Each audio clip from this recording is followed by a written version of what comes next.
All right, let's try this again. The first time I tried to stream failed, and let's get confirmation that we are live on the Tone-Based YouTube channel with Israel, Iran as the topic for the day. Let's let's get some confirmation that the audio's good, that the video's good. I don't have any moderators yet. I don't have anyone in Q&A. Like and share. Thank you so much. That's correct. RK, thanks, man. Yeah, I'd love a bigger audience, but I'm so shadow banned that it doesn't even matter anymore. Hey guys, I'm wearing an El Salvador short shirt to remind me that I will be going to El Salvador in mid-November for adopting Bitcoin. I am a speaker for adopting Bitcoin, and we are going to host poker at adopting Bitcoin as well. And I'll probably send you more info on that. But if you go to Unconfiscatable Poker, unconfiscatable.com, the poker website, they can sign up for that poker tournament. I haven't signed up anybody yet. Let me not advertise this yet. Let me check with the guys that we are going to do a poker tournament down in El Salvador. Motorist, I see you in the audience. If you want to join the Zoom to help me out with audio issues, or if you see any good questions on the topic, I can post the link in our Q&A group. And I can always use someone on the stream to help me manage the live chat and other stuff. Did you see the bomb that was neutralized and dropped out of the sky on one single guy alone in a parking lot? I try not to subject my eyes to the atrocity videos. I heard a lot about this stuff, but I try to avoid directly watching it, right? Like it's one thing. Well, I like watching these bombs from afar. I try not to directly watch these kinds of things. Motorists can join, that's okay. But, I don't need to watch a person getting blown up. I remember when I was younger and in college, Faces of Death was a very popular video, which was a compilation of people dying. I never watched Faces of Death, just like I don't like to watch, uh, atrocities on video. Just not my the I don't like it. I don't do it. Okay. Um, yeah, there's lots of atrocities going on. I mean, it's bad enough we have to discuss them and hear them. We don't have to watch them. Okay, let's go to screen share. I was debating whether I should do this video uh, about the vice presidential debate or the Israel-Gaza situation. So the vice presidential debate was not interesting at all. I thought it was really, really boring. It wasn't exciting. They sounded a lot more presidential, and I can talk shit about that debate at a future date. And but I think this is a way more interesting topic. I just want to show you guys the last time I covered this subject was over a month ago. It was August 20th. So it's been about 6 weeks since we discussed it. And I discussed it after, Israel assassinated two key people, one in Lebanon and one in Tehran during the inauguration of the new Iranian president. And the title of that video was, Will Iran Retaliate? And now, 6 weeks later, we got the retaliation, even though there's a lot of details here that we need to discuss. As I pulled up this video, let me turn on the audio. Turn on share computer audio. Okay. So I want to play this real quick. As I went to this video, it happened to start right at this moment. I didn't like go out searching for whatever minute this is, minute 109. But as I turned it on, I heard myself say something, and I'm like, oh shit, I think you guys should hear this again, what I said 6 weeks ago. Iran was able to see what kind of defenses Israel had. So I'm talking about the prior attack that Iran did back in April. Iran saw what kind of defenses Israel had. It served its purpose. And the stupidity of Israeli Zionists to kill a Hamas negotiator in Tehran is even dumber than the Ukrainian decision to go into Russia and take territory earlier this month. Okay, so the retaliation was coming. So there's a couple of things.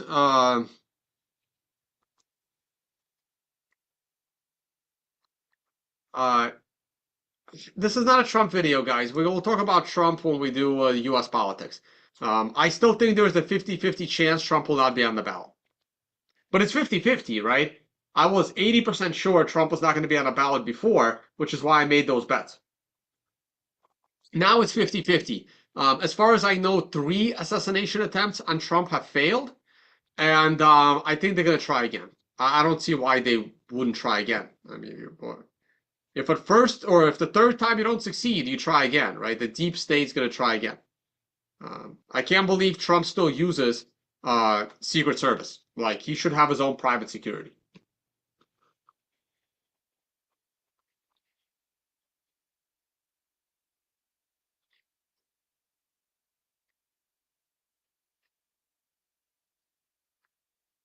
Like, if I was Trump, I wouldn't have government law enforcement anywhere near me. No. I mean, if I was Trump, I'd hire private security.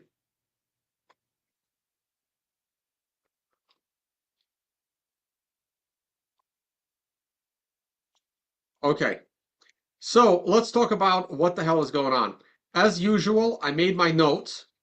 This is in the video description, and this document is this document here, and this document is linked in the video description, and it's basically copy and paste, except the description has a couple of extra things in it.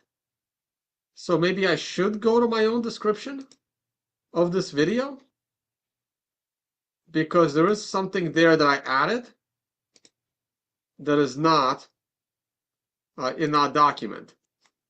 And that is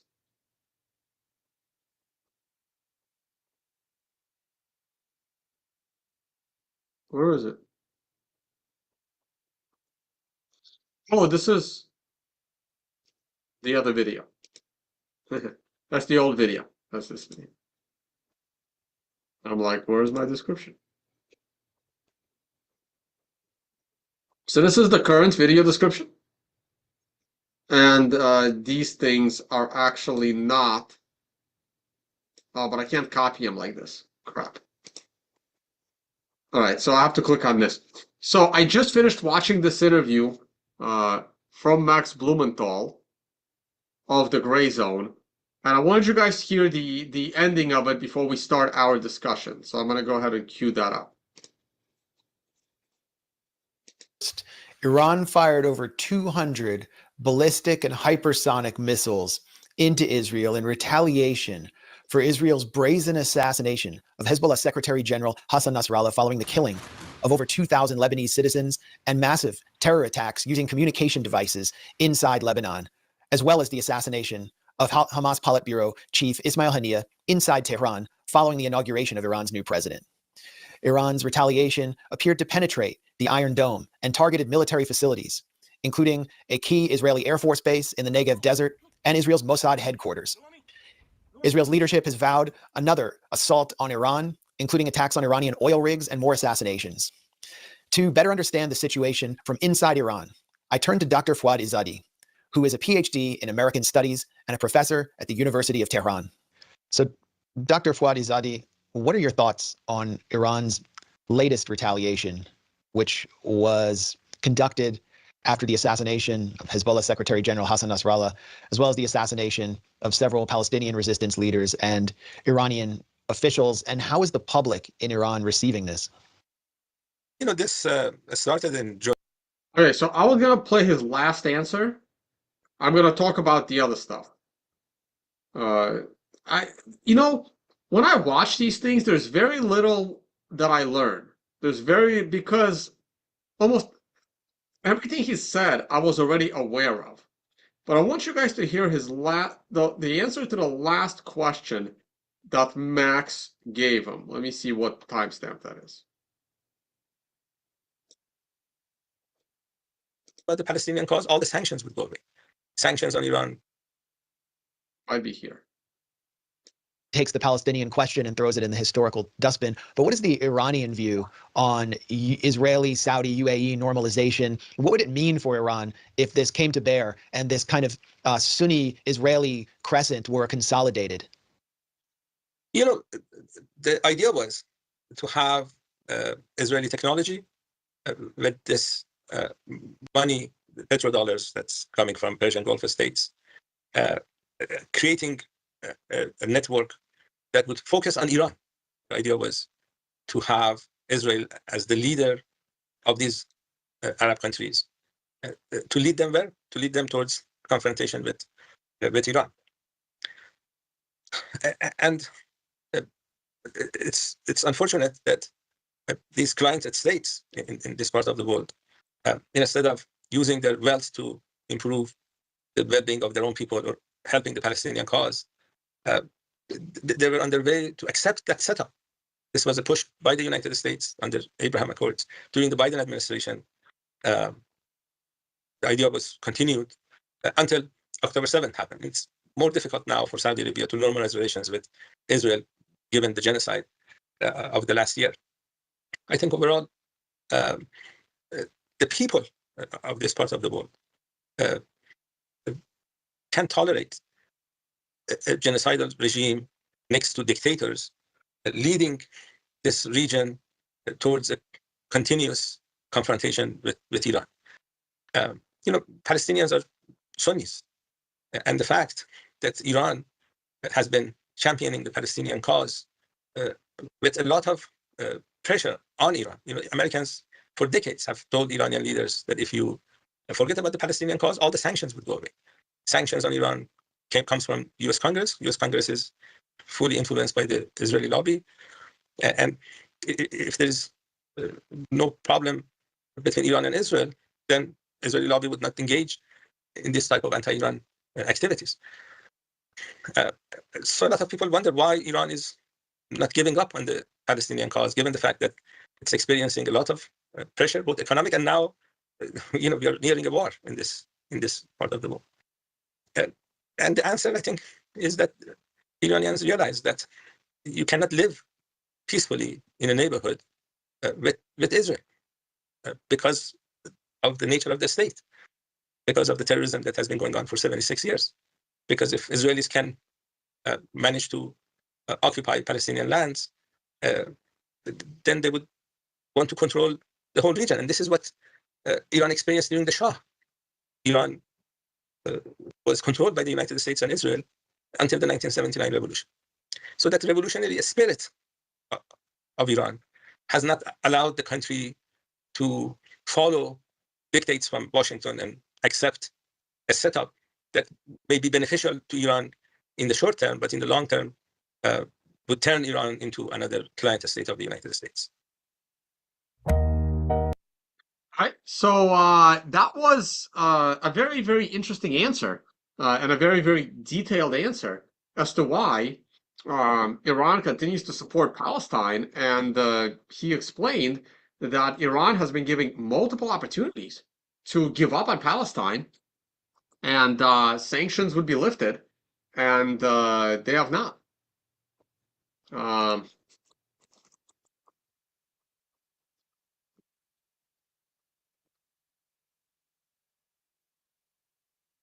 And so just as a refresher of what, oh wait, I'm doing the wrong screen share. Let me change screen share. Let me do this. So I can show the map. Okay, so this is the map. So as a refresher, I don't know how to do short videos, guys. This is going to be an hour. It can only be an hour. I actually have a family dinner in an hour. And a Jewish family dinner, ironically. So thank God no one watches my channel. Thank God none of my family members watch my channel. And So on October 7th, this is like a high-end overview. I don't know. Some people may not care what's going on in the Middle East. And October 7th, Hamas attacks Israel. Okay. After, Israel's been running an open-air concentration camp for, last few decades, but who's counting? And more recently, it was back in April, where Iran fired missiles at Israel. They called the United States. They informed everybody that they're going to send drones that are going to take 6 hours to fly there. They basically telegraphed everything so that everything could be shut down by Israel. But they sent, a couple of rockets that hit some almost empty military bases, just to prove a point that if they want to hit something in Israel, they can hit something in Israel. And Iran was kind of hoping that the Zionists in Israel and the crazies in the United States would get the fucking message that if Iran wanted to, they can hit targets inside Israel. Of course, Israel didn't get the message because they just don't give a shit about messages getting through. And they fired back at Iran, but it wasn't anything major. And then it kind of wound down. But more recently, the attack on Lebanon. Let's talk about the pager attack. We had a big debate over in my off-topic Telegram group on whether the Israeli attack on the pagers, right, making those pagers and beepers and other technology blow up, whether that was, a war crime and a terrorist act. In my view, it is not debatable that that is a violation. That is a war crime. That I don't see how that's debatable, that it's a war crime. Whether it was a terrorist act or not is debatable. But I would stand on the side of it was both a terrorist act and obviously a violation of war. Now,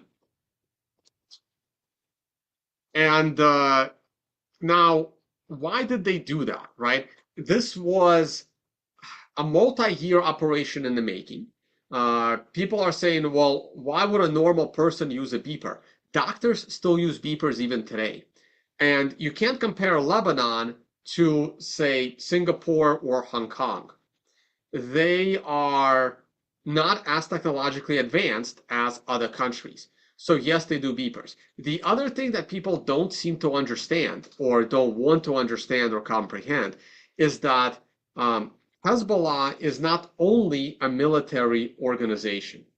Hezbollah is both a military organization and a part of the Lebanese government. Maybe not a voluntary part of the Lebanese government, but it is a part of the Lebanese government, especially in South Lebanon.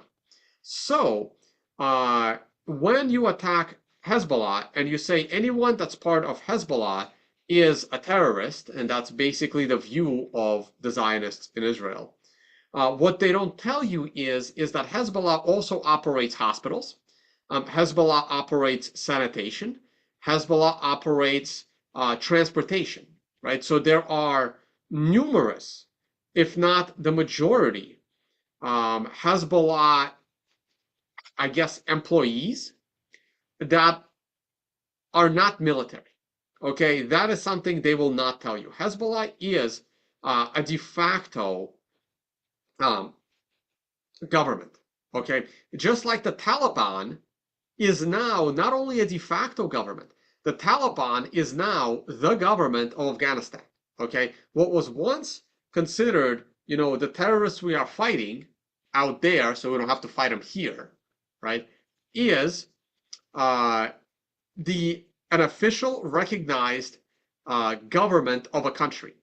And you can claim that a government of a country is a terrorist organization, but that then half the world can claim that about the American government, right? So you can't have it both ways, right? You can't claim if it's a legitimate voted government that runs a country, that's the government, right?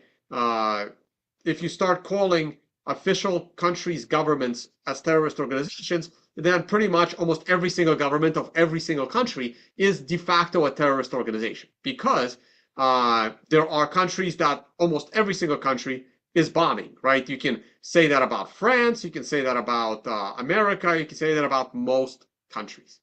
So that's not how we're going to operate on this channel. And calling Hezbollah a terrorist organization, to me, is inaccurate. Okay, they are a de facto government of a country. Now, we can call ISIS a terrorist organization. We can call because they're not in charge of any country, right? We can debate who created ISIS, whether it was Israel created them and funded them, whether it was America created them and funded them. I think it was the combination of both. I think ISIS is the creation of the West.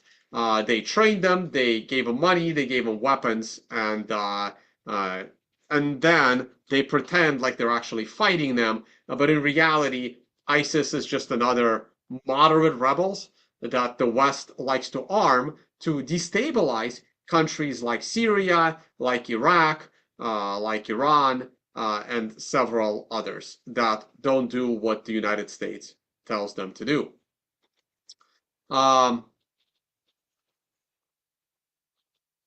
Bayman asks, if Iran was targeting military bases, how come they didn't hit any? How come you know that they didn't hit any, right? If you listen to CNN and if you listen to the Israeli media, they will tell you they didn't hit anything. They will tell you they knocked down every missile. But if you have eyes and ears, you may not, I don't know, to each their own. And if you have eyes and ears, you will see and hear that missiles did go get through the Iron Dome. I will show them to you. Okay, I have lots of links linked in the video description, which you can scroll down and watch. Or you saw it in my opening video where I played it, right?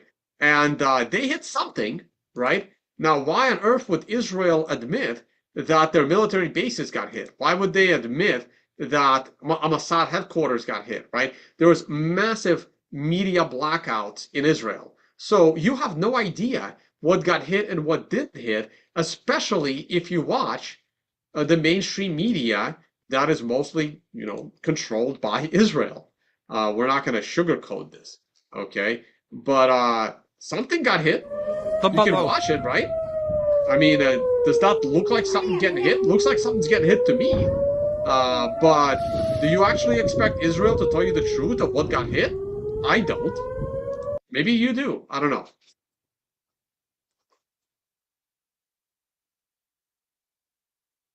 Okay, so let's get back to what is happening on the ground.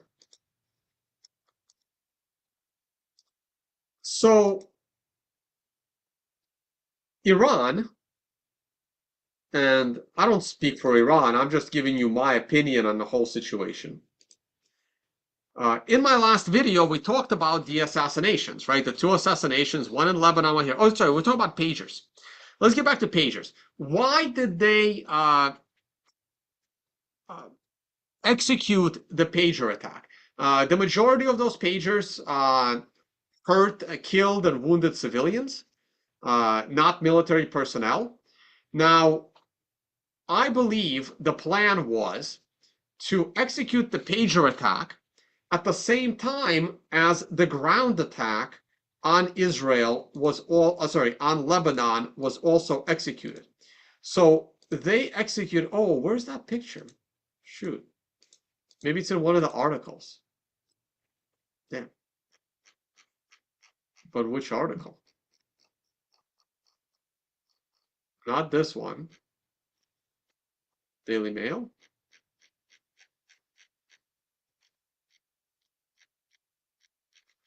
No, not this one either. All these articles are linked in the video description, by the way, guys. Is it here? This is a really good timeline of what went down and when. it starts from the bottom. Timeline starts from the bottom. So the further down you go, the older it gets. This kind of sucks. This was the picture I was looking for, right? So what the hell's happening here? Hold on. Let me refresh this.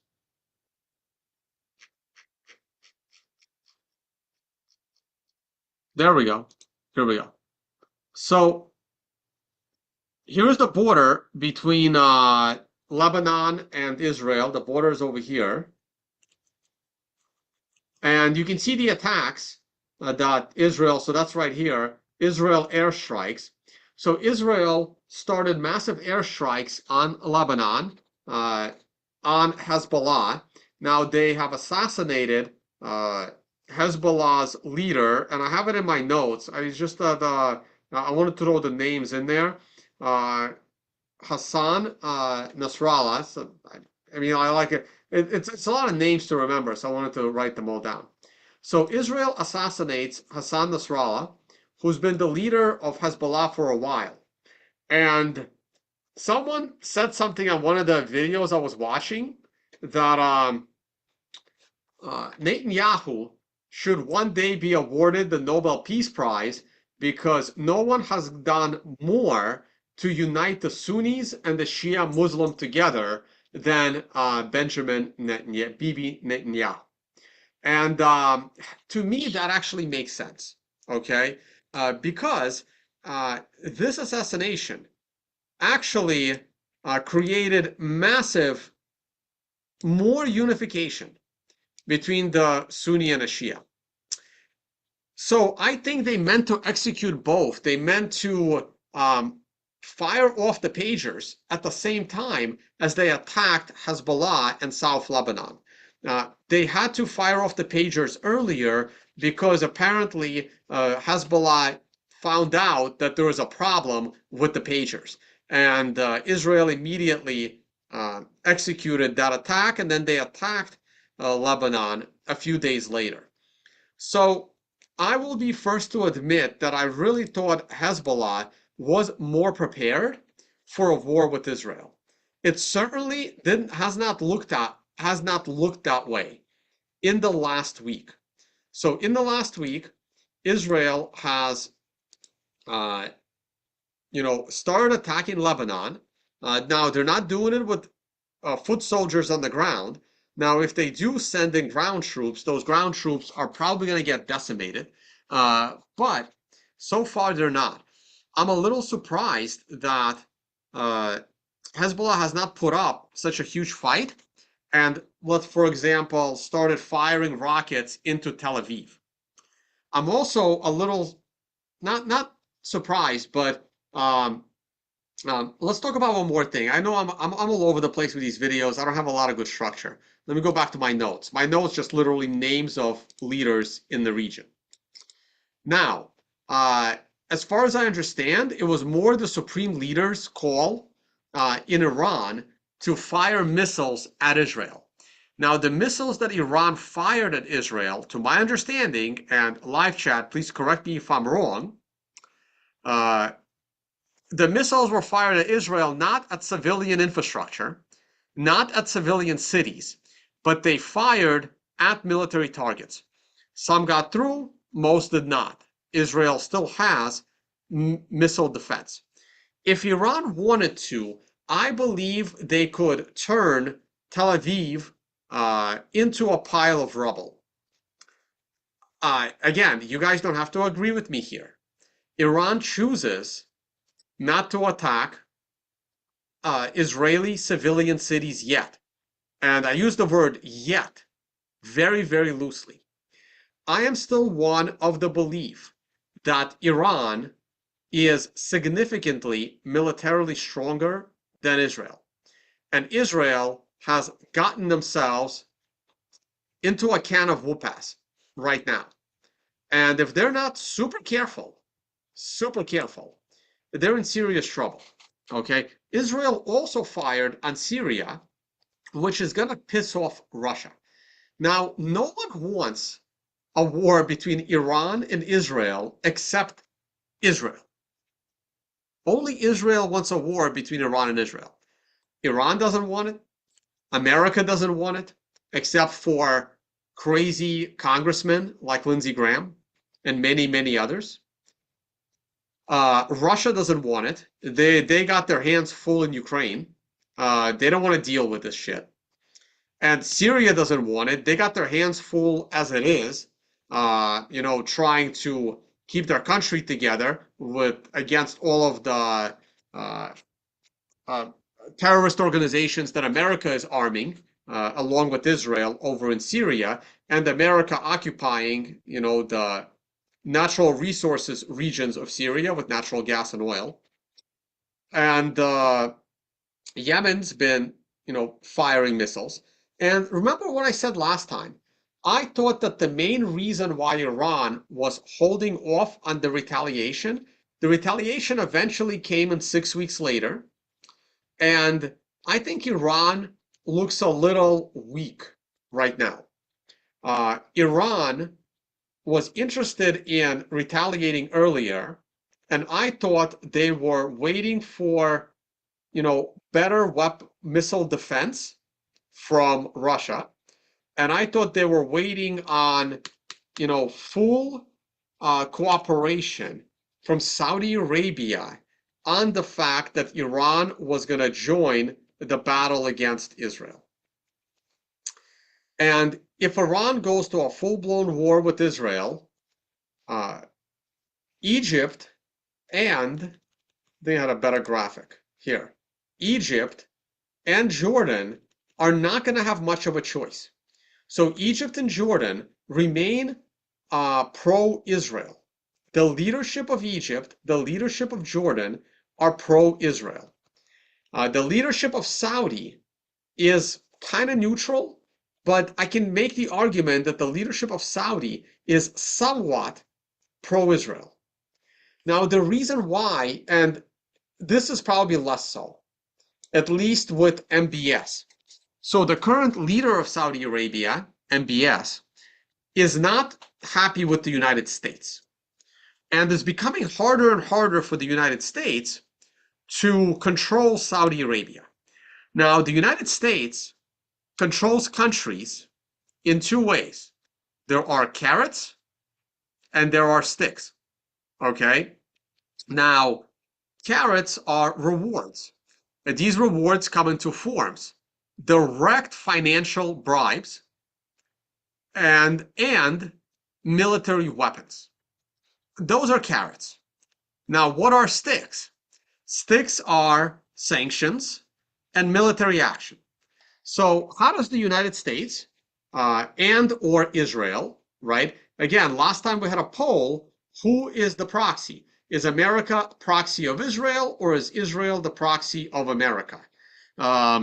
So in that poll, the majority of you said that America is the proxy of Israel. I don't believe that. So the best way for me to explain it as an analogy is, let's say you have a dog, and that dog gotten so big that the dog now walks you instead of you walking the dog. So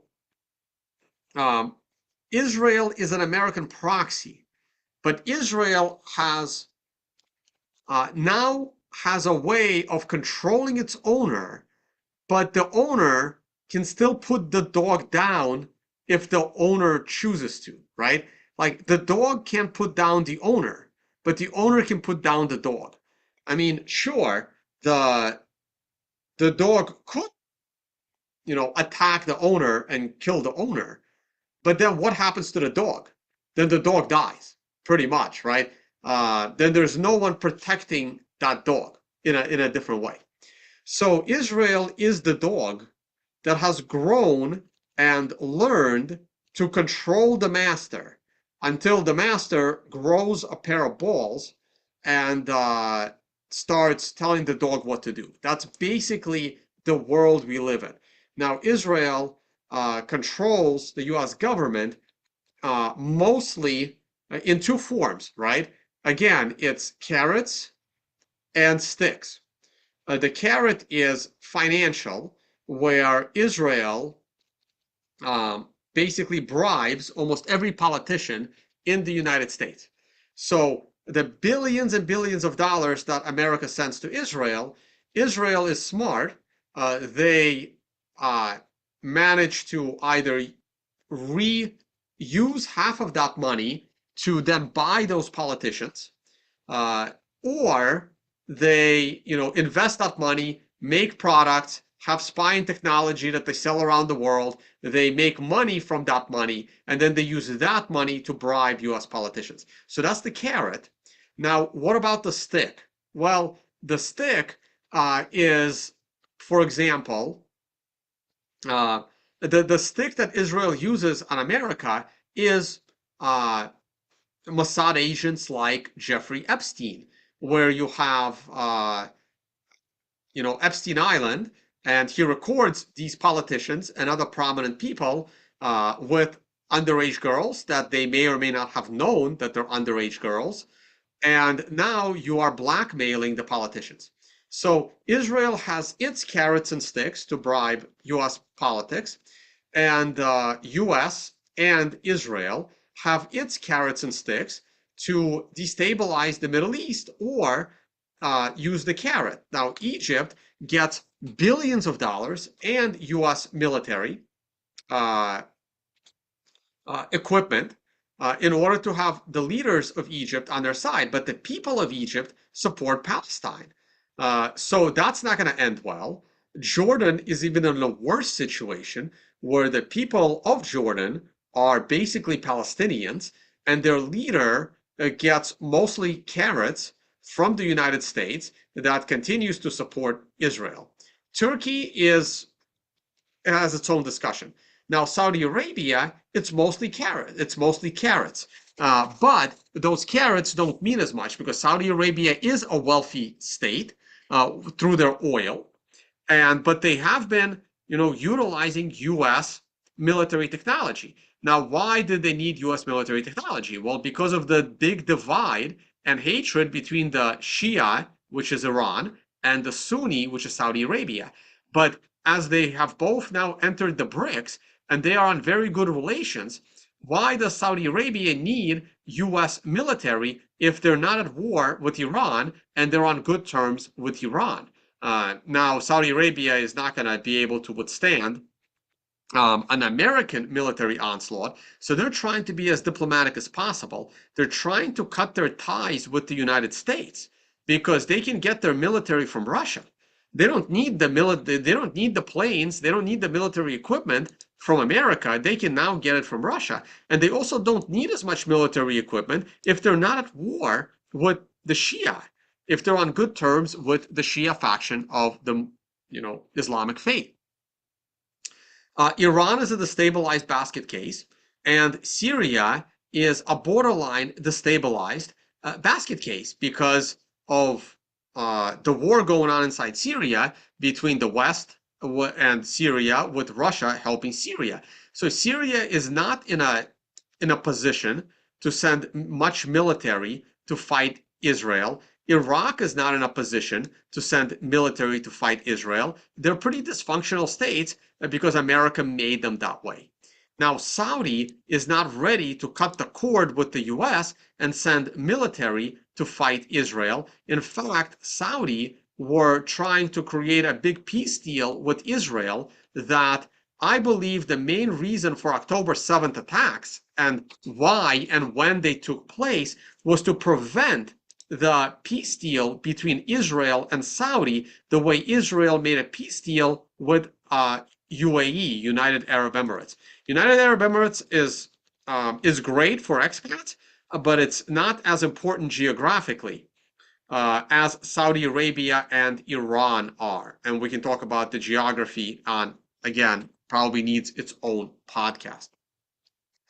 Turkey continues to yap that they're going to do something, but they're not going to do shit. And Turkey is not in a compromised position like Egypt and Jordan. The population of Turkey is not going to, overthrow the leadership of Turkey the way it's possible can happen in Egypt and Jordan. Turkey is more stable politically. It's very hard for Turkey to come in against Israel because they're still a member of NATO, they still have ties to the US. But if it looks like Israel is losing, Turkey might come in for mop-up duty, similar to how America came into World War II after, Russia did 90% of the winning, and America comes in at the end when it's almost obvious that Germany is going to lose anyway. So Turkey might come in after it's obvious that Israel is already going to lose. And until it looks like Israel is on the verge of losing, I don't see Turkey doing anything until that moment. Okay? Turkey will aid Iran, yes, but later. They're not going to aid Iran at the start. They're only going to aid Iran at the end, again, similar to how America aided Russia at the end of World War II, not in the beginning of World War II.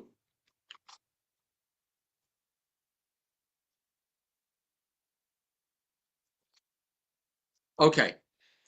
I don't know who Norman Finkelstein is. Sorry, no idea who that is. I have my own opinions, basically. I don't know who that is. So let's get back to this.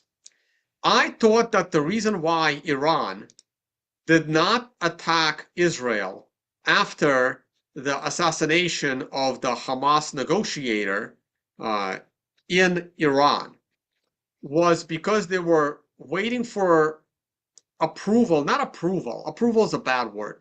They were waiting to make sure that that Saudi Arabia was not going to be adversarial to Iran if Iran attacked Israel. But as we are learning this week, the main reason why Iran did not attack Israel is because the United States contacted Iran. And I don't want to, maybe beg them is too strong of a word, but they insisted that the peace deal between Israel and Palestine was so close that if Iran is to attack Israel, they would ruin the peace deal that is imminent between Israel and Palestine. And I hate saying Palestine because to me the West Bank is so different than the Gaza Strip. They almost need two different, I'm going to call it West Bank and Gaza, right? So, but together we're calling them Palestine. And the new president of Iran is not a politician. This is the other part. Let me go to my notes.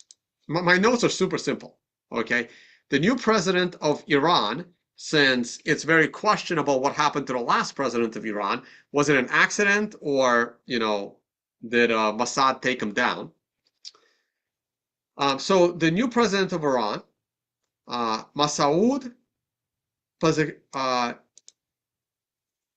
Pezeshkian, I can't even pronounce his name.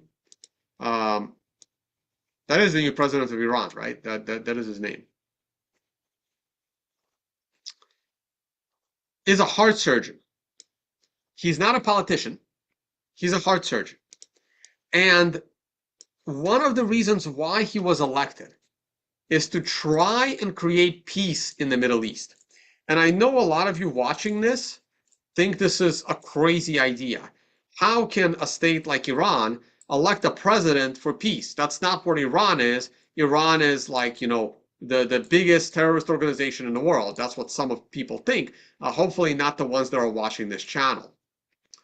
And in reality, the president of Iran was elected to create peace. Now, we can also say that the president of Ukraine, Mr. Zelensky, also was elected to create peace. And he literally did the complete opposite. So that is also possible.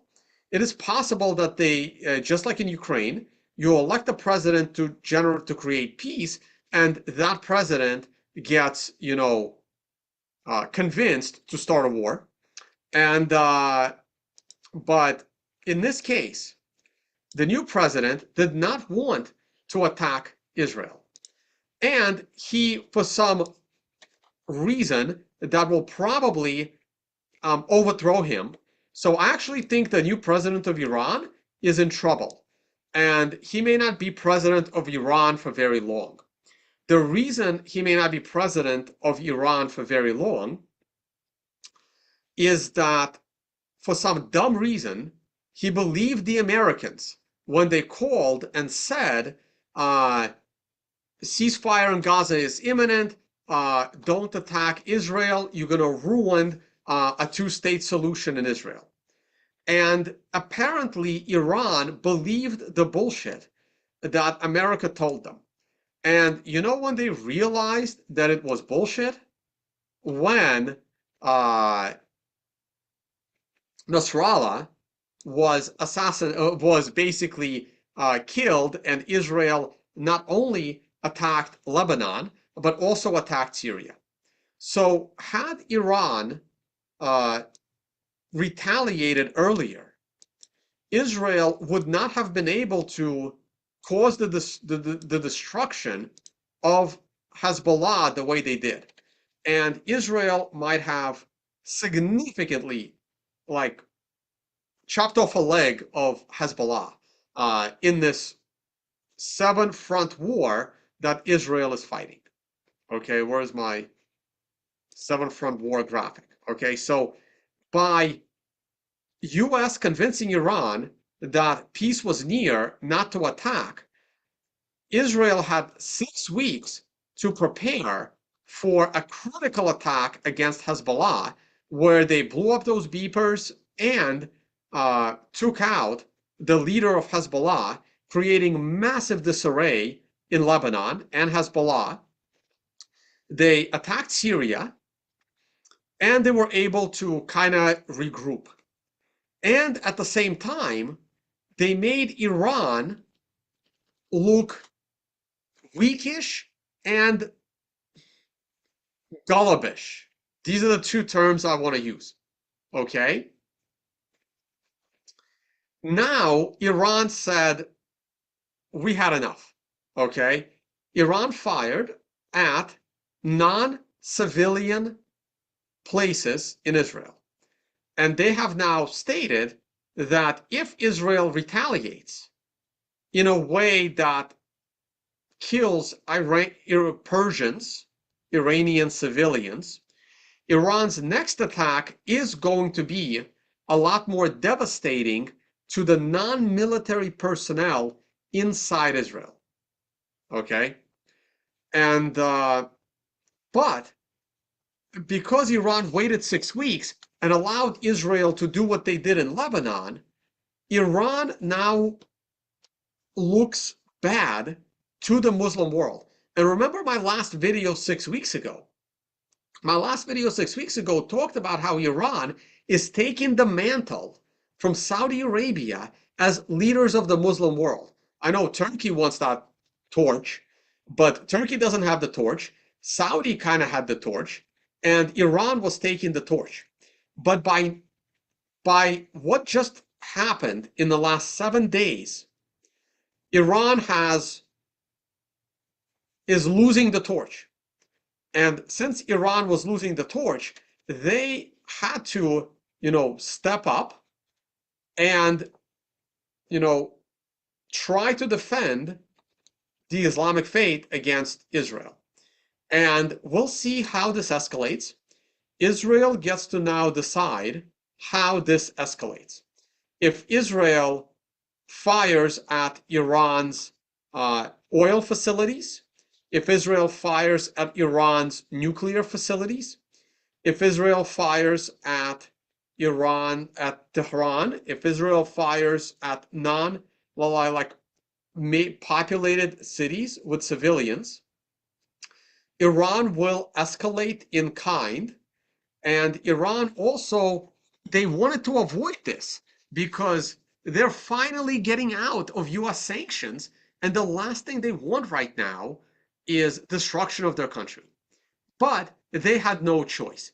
Either they were going to completely surrender their attempted torch-bearing of Islam and completely give in, or they had to do what they did. So, you know, this is how I see the current situation. Let me review your live chat.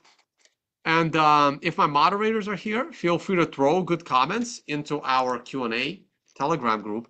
Let me go and review some of your comments here, and then we go from there. Throw in any questions if you have. Israel still didn't really retaliate at Iran, even though 30% of U.S. military is in the surrounding area. Why? This is from Serving Palawan. Well, because U.S. military is in 30% of the surrounding area. If Iran and America go to war, all American military in the Middle East are sitting ducks. Okay, every military base in Iraq, every military base in Syria, every warship that America has in the region is basically can be destroyed in a few days by Iran. There is a reason why Iran doesn't want to do this, because if that is to happen, the United States might actually nuke Iran.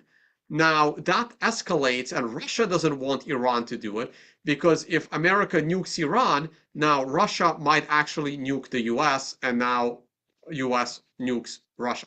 So nobody wants that. So you have Russia and China telling Iran, try not to attack American military bases.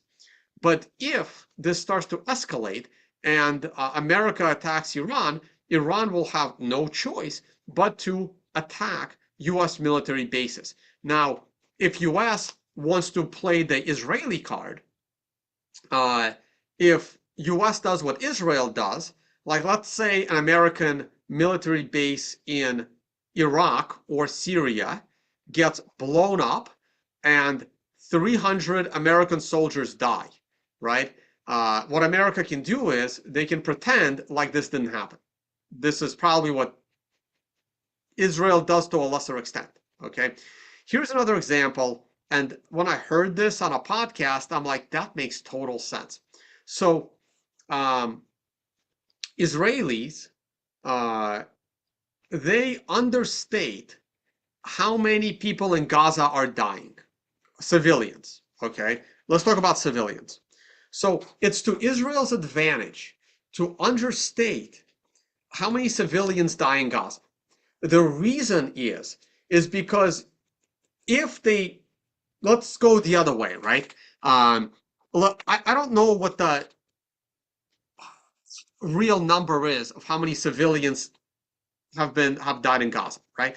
But let's say Israel decided to overstate the amount of civilians that have died in Gaza. That looks bad for Israel on a global scale. So Israel is incentivized to undercut the civilians' deaths in Gaza. Now, what about the flip side, right? Are Hamas incentivized to overstate the civilian deaths in Gaza, or are they incentivized to understate the civilian deaths in Gaza? And at first instance, I bet most of you say, well, of course Hamas is incentivized of overstating the civilian deaths in Gaza. But here's the argument in the opposite direction. Hamas is actually also incentivized to underplay the civilian deaths in Gaza.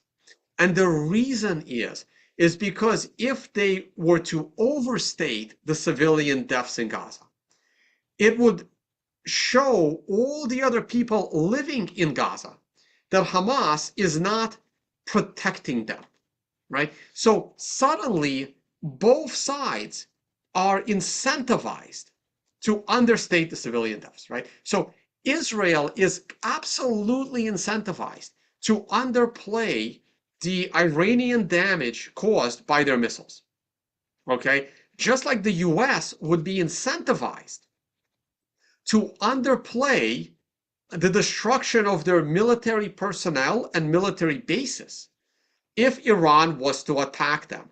But because Otherwise, America would demand, harsher military action against Iran, and neither America nor Iran want that. So, so this is just something to think about. Saudi get a stable currency like Ukraine. That goes to my earlier. Yeah, probably, but that I don't think that's a good enough carrot. Um, I think that Saitoshi writes, I think that Iran was waiting for the opportunity to hit their airplanes. And when Israel invaded Lebanon, Israel used jets. And when they were landing and refueling, Iran hit them. I think you're overcomplicating the situation. I think my explanation was a little simpler, and I'm an Occam's razor guy. I think, um, I mean, if that was Iran's plan, it was a bad plan because waiting for Israel to attack Lebanon and take out, like, significantly cripple Hezbollah hurts Iran on so many levels. It hurts Iran in that they were not able to protect Hezbollah because Hezbollah is, I don't want to say they are a proxy of Iran, but Iran is the biggest backer of Hezbollah. It eliminated the Hezbollah leader. It wasn't worth it. So if that was their plan, it was a very bad plan.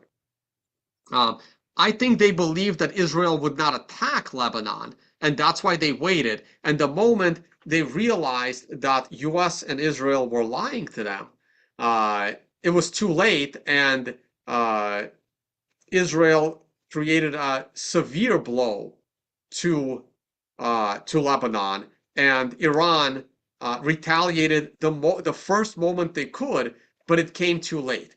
Iran retaliated too late, and they gave Israel an opportunity to cripple Hezbollah, because had Iran attacked 4 weeks ago, them and Hezbollah together would have significantly crippled Israel instead, and Hezbollah leader would still be alive. And this is why Iran is probably very, very pissed right now, and this is potentially why their president is in danger of not being president for very long.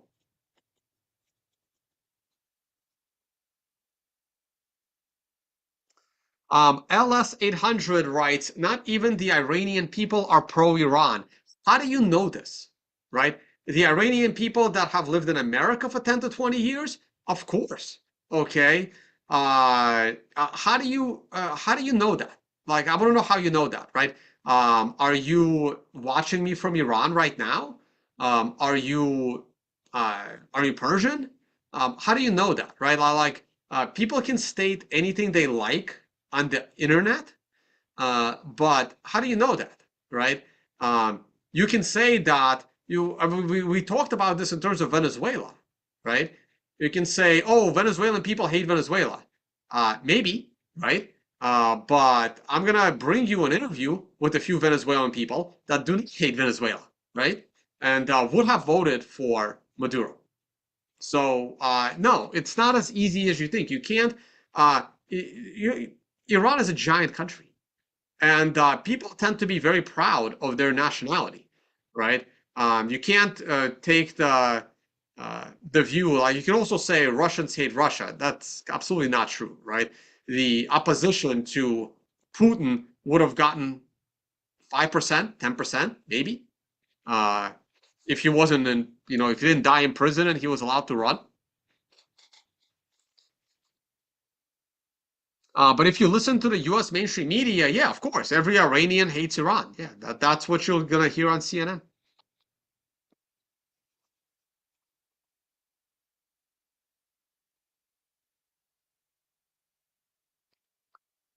Um, I don't, Bayman, I don't understand how you can dispute Iranian targeting technology, right? First of all, Iran has better and faster missiles than Israel does.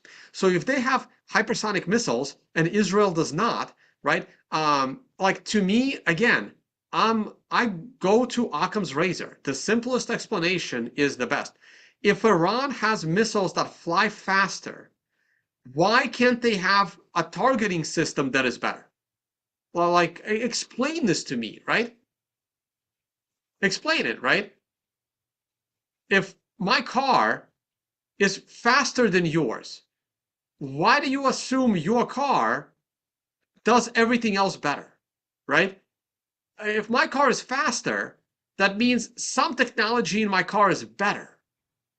So why can't other technology in my car be better, right? It may not be, but how is there an assumption that it's not? So I don't understand that.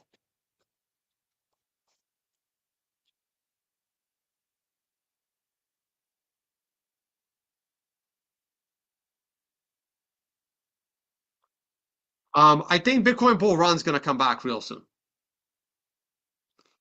Yes, the statement, the question is, Iran might have nukes. I agree. Iran might have nukes. We don't know.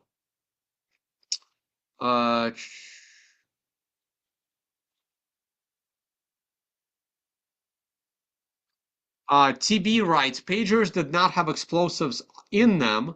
Battery was somehow made to explode. That's more scary. What they can do, we don't know. Again, I don't know. I didn't really dive deep.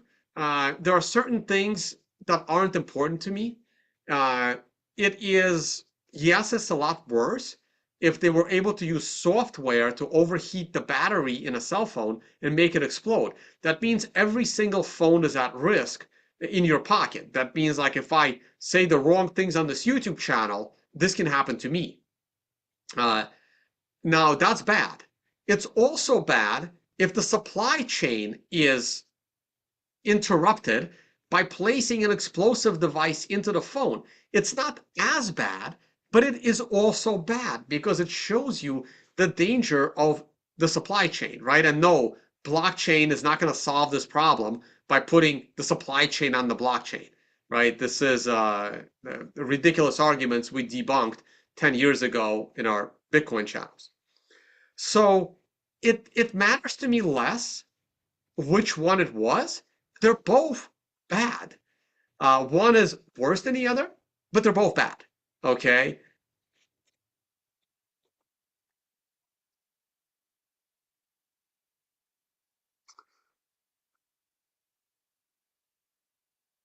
Okay. Let me see your other chats. Do you think Israel will have a? So here's the thing, right? It's very difficult for Israel to nuke Iran. The reason why is because Israel is not supposed to have nuclear weapons. And if Israel does have nuclear weapons, then legally America cannot assist Israel. So the only way Israel is going to nuke Iran is if it's their last, like, they're completely cornered, right? They're completely cornered. And it would still be very, very challenging, right? Because look, this does not end well. Personally, I I think the United States will not allow Israel to use nukes.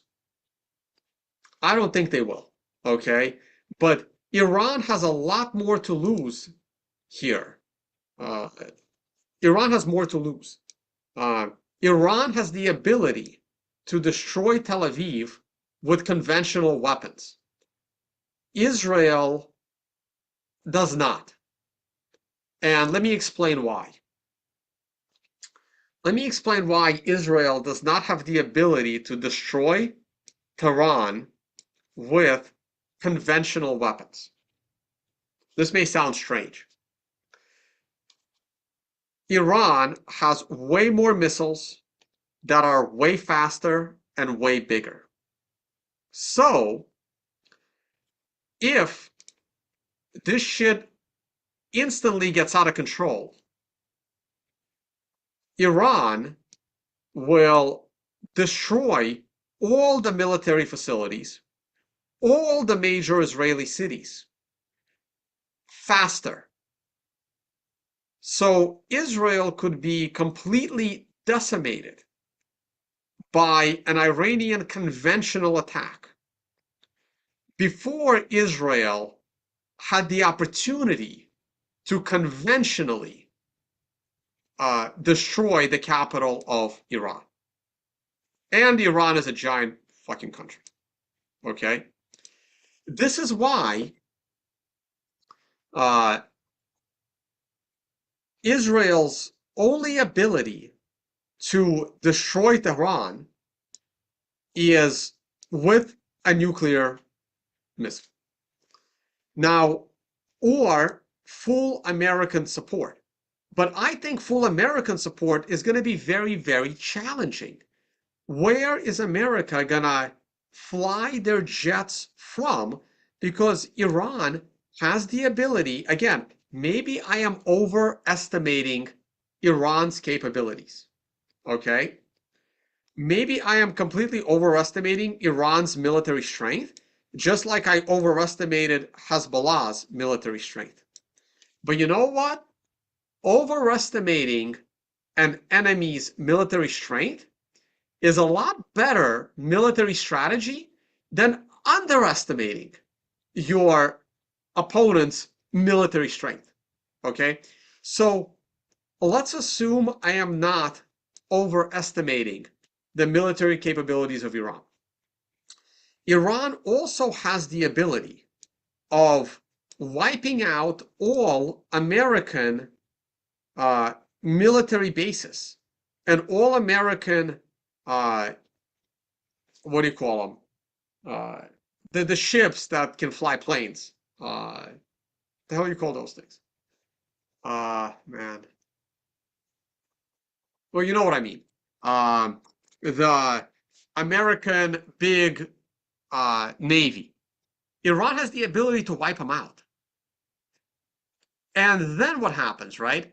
I mean, sure, US can, Turkey is not going to probably let America fly a plane that nukes Iran. They're not going to be a part of that. Egypt's not going to be there. Jordan's not going to be there. Syria's not going to be there, right? Saudi is not going to do it. So where is America going to get their jet in the air to attack Iran? It's very, very hard, okay? Now, sure, America can nuke Iran from a submarine in the Mediterranean Sea. There's nothing Iran can do about that. But this is what I mean. With conventional weapons, I believe Iran can wipe out Israel and every American sitting duck in the Middle East. Now, Russia doesn't want them to do that because the retaliation could be a nuke on Iran from the Mediterranean Sea from an American submarine. All right, let me go back to your live chat.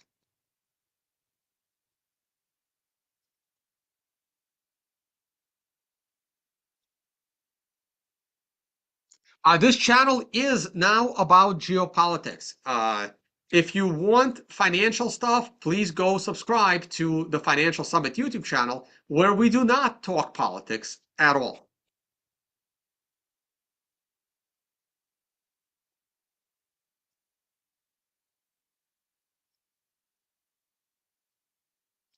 All right, I lost my place on the live chat.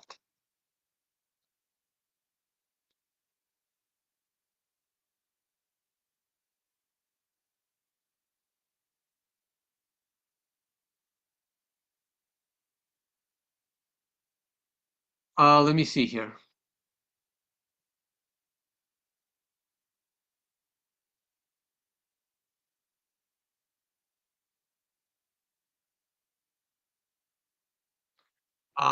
Channel AI says attacking Israel is a bad idea because attacking Israel is like attacking the United States.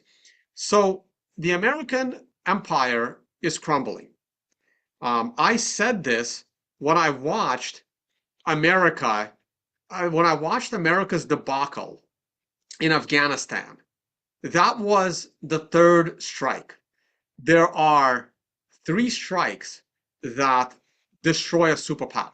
Okay, the United States is collapsing. The United States is collapsing economically, financially. the United States is also collapsing politically. These were the two strikes, okay? We are, with the rise in interest rates, we are witnessing complete insanity. Let me show you guys. This is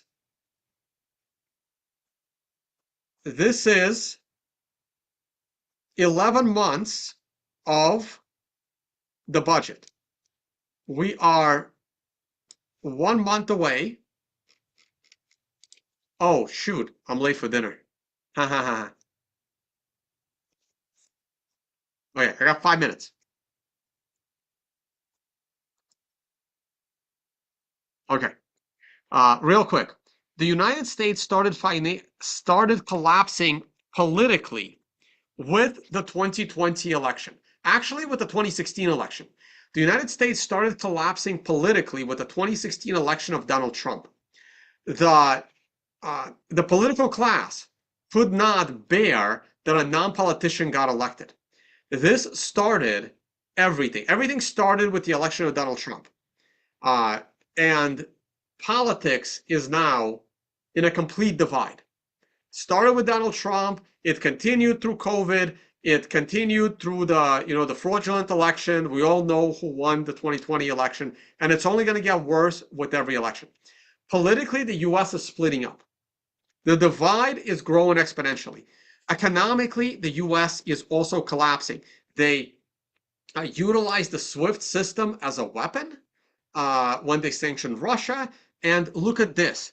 At this time last year, this is the current one. Let me get last year's.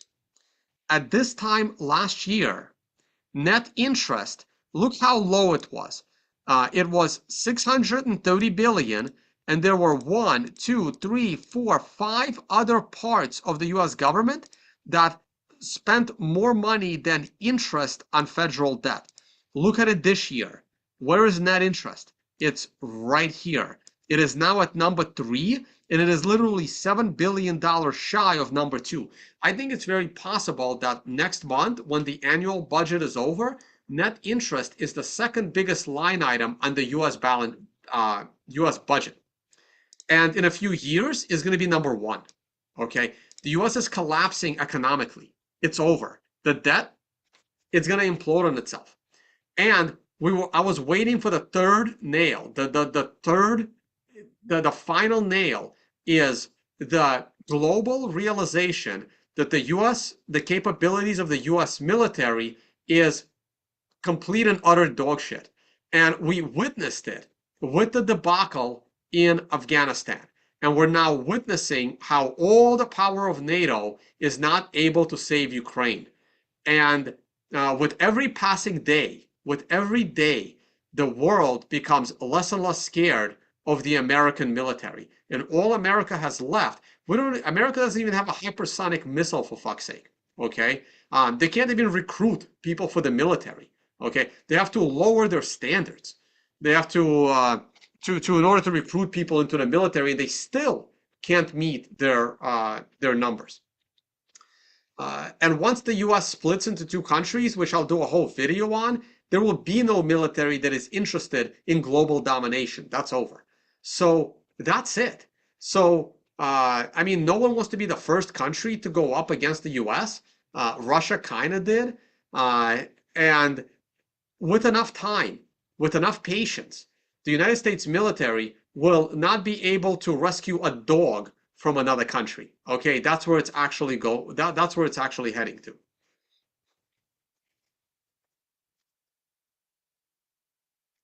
All right, I actually have to go. I didn't realize how long I was on. Do I think Dubai is a potential danger zone? No, but I wouldn't want to live there if a full war breaks out.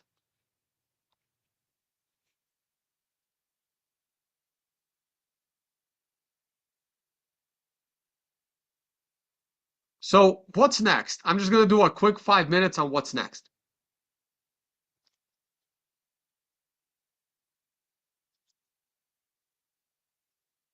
Rick is saying our military is unparalleled. No, you are incorrect. Rick, you are completely incorrect. Again, the only saving grace for the US military is if the conspiracy theory rumors that the US military has alien technology. That's it. That's the only thing.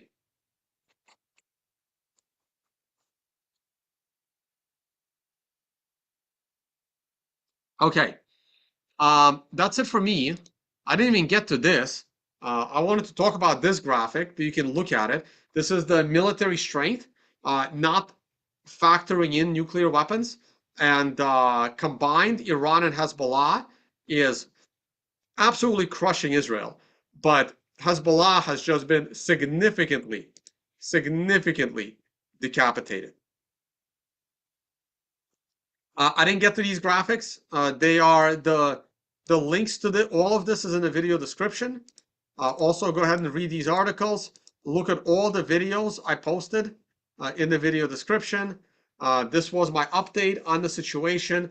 I think Israel is dumb enough to retaliate against Iranian civilian infrastructure, and then the full rain of Iranian missiles are going to come down on Israeli infrastructure. And once that happens, anyone that still lives in Israel, for some crazy reason, haven't seen the writing on the wall that they need to get the fuck out if they want to stay alive.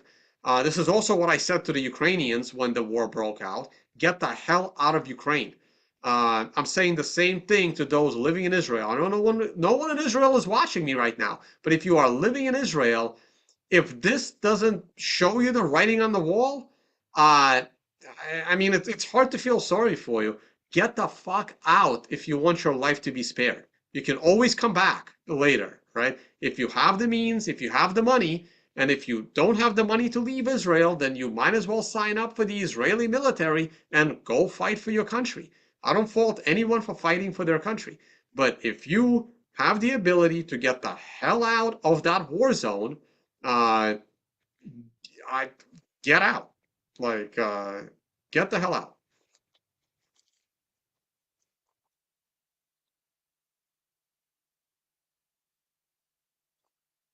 That's my advice. Because if Israel decides to retaliate against Iranian civilian infrastructure, Israel is going to be, they're going to find themselves in a shit ton of trouble. And had Israel not attacked Hezbollah, and had Israel and had US was able to get a two-state solution and a peace deal, none of this would be happening right this week. This would not have happened. Iran was ready not to retaliate, but now that they've been lied to, like the Russians learned, you know, they're not going to believe this bullshit again, and Israel's in serious trouble. So, talk to you all on the next one, guys. Good luck.